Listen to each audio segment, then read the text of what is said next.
चुनाव आयोग के बड़े अधिकारी ने दिया इस्तीफा, जनता को ईवीएम पर शक। जी हाँ दोस्तों, आपने बिल्कुल सही सुना।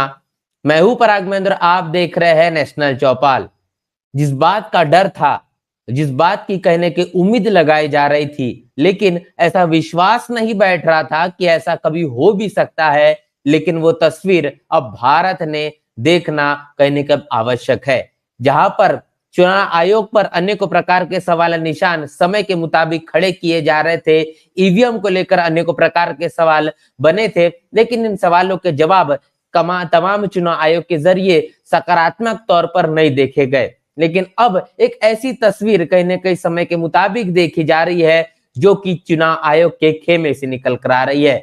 चुनाव आयोग के बड़े अधिकारी जिन्होंने अपने पद से इस्तीफा दे दिया है। चुनाव आयुक्त अरुण गोयल, इन्होंने अपने पद से इस्तीफा देने का काम किया है। आप इस बात को सोचिए, लोकसभा 2024 का चुनाव सामने है। ऐसे में चुनाव आयोग के माध्यम से अगर चुनाव आयोग के आयुक्त अपने पद का इस्तीफा दे देते हैं, तो इसके पीछे की आखिर वजह क्या है? इस्तीफा देते वक्त अपने इस पूरे के पूरे इस्तीफा देने के पीछे के कारण को अरुण गोयल ने पूरी तरीके से साफ नहीं किया है और अटकलें बताई जा रही है, तमाम अंदरूनी तौर पर कारण बताए जा रहे हैं, जिसके कारण अरुण गोयल जो कि चुनाव आयुक्त है, इन्होंने अपने पद से इस्तीफा दे दिया है। सबसे बड़ी बात समझने की यह है कि बीते कई दिनों से ईवीएम को लेकर लगातार दिल्ली की जंतर मंतर की सड़कों पर कहीं न कहीं विरोध प्रदर्शन देखा जा रहा था, जिसमें सुप्रीम कोर्ट के एडवोकेट महमूद प्राचा से लेकर तो अनेक जो सामाजिक संगठन और राजनीतिक पार्टियों के जो नेता है,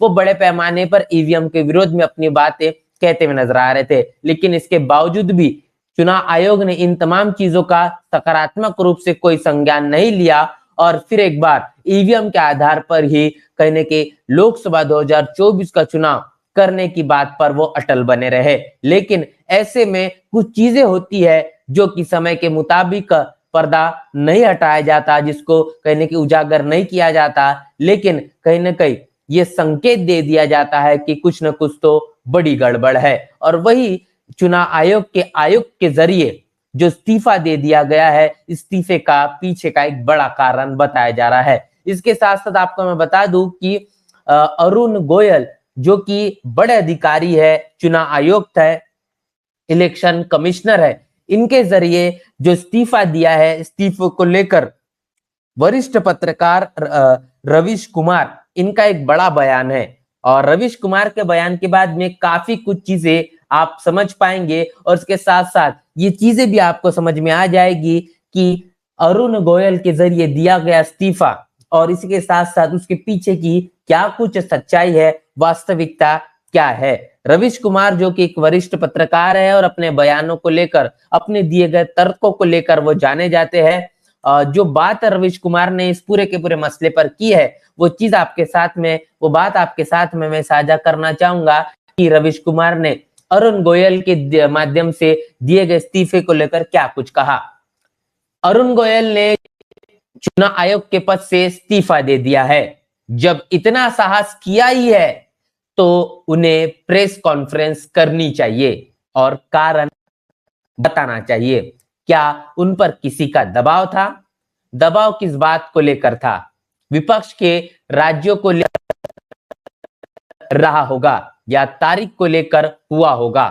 क्या वे किसी चीज की अति से परेशान थे? क्या उनका ईमान गवाही दे रहा था कि इसके आगे नहीं हो सकता?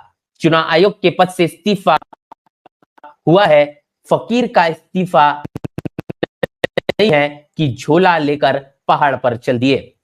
अगर अरुण गोयल खुद नहीं बताएंगे तो लोग तरह तरह से सवाल करेंगे। कृपया यह न बताएं कि निजी और पारिवारिक कारणों से इस्तीफा है।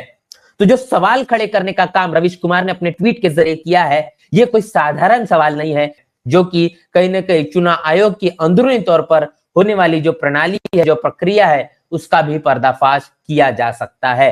अरुण गोयल ने जिस तरीके से चुनाव आयोग पद से इस्तीफा देने का काम किया और जो साहस उन्होंने दिखाया है, ये साहस होने के बाद उनको क्या करना चाहिए है वो कारण भी देश के सामने में उजागर करना चाहिए था, लेकिन ऐसा उन्होंने नहीं किया। और इस पर सवाल खड़े करने का काम रवीश कुमार ने किया कि क्या उनको किसी बात का दबाव है, या फिर अगर दबाव है तो वो किस बात को लेकर दबाव है। सकता है ये दबाव लेकिन तारीखों को लेकर हुआ होगा। लेकिन ये भी कहा गया है कि क्या अरुण गोयल किसी ऐसी बात को लेकर वो इतना ज्यादा परेशान थे कि उन्हें लगा कि अब इस्तीफा देना ही सही होगा।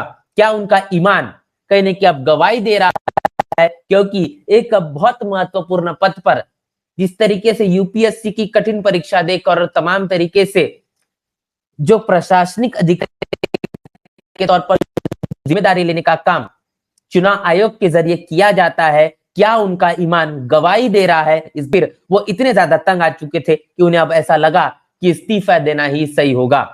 ये कोई साधारण पद नहीं है, ये बहुत अहम और महत्वपूर्ण पद है। और आने वाला लोकसभा 2024 अगर अरुण गोयल खुद नहीं बताएंगे कि आखिर उन्हें इस्तीफा क्यों दिया है, तो लोग अनेकों प्रकार के सवाल खड़े करेंगे।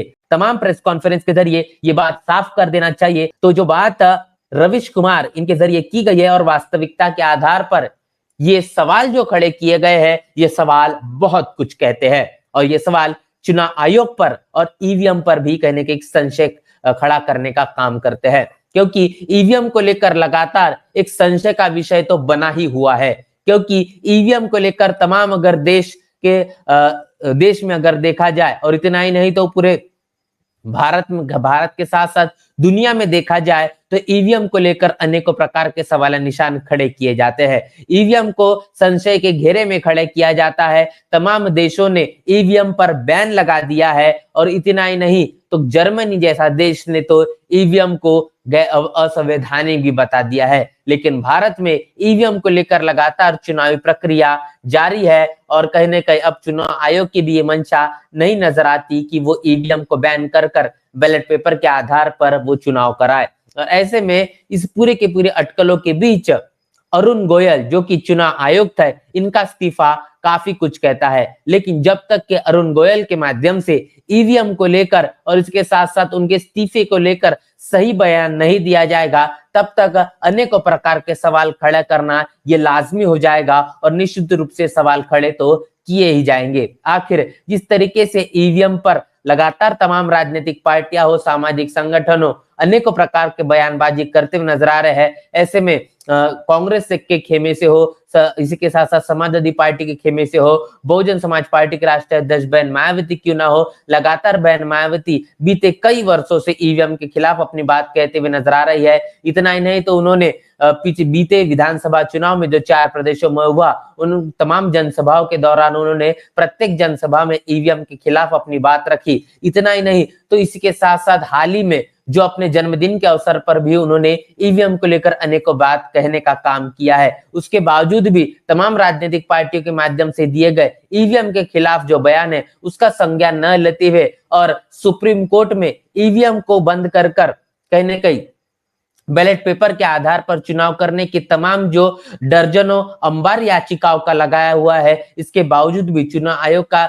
सकारात्मक रूप से इस मसले पर संज्ञान नहीं देना, ये भी एक बताता है ये किसी न किसी एक बड़े दबाव के कारण को लेकर इन चीजों पर सही तरीके से निर्णय नहीं लिया जा रहा है। और जिस तरीके से अब ये इस्तीफा अरुण गोयल के जरिए किया गया है, इसको लेकर आपकी क्या राय है, प्रतिक्रिया क्या है? और इसके साथ साथ जो सवाल वरिष्ठ पत्रकार रवीश कुमार इनके जरिए खड़े किए गए, इसके पीछे की आखिर वास्तविकता क्या है? इन दोनों चीजों को लेकर आपकी राय, प्रतिक्रिया लिखकर हमें कमेंट बॉक्स में जरूर बताएं। बने रहे नेशनल चौपाल के साथ, मिलते नए वीडियो में, तब तक के लिए जय भीम, जय भारत।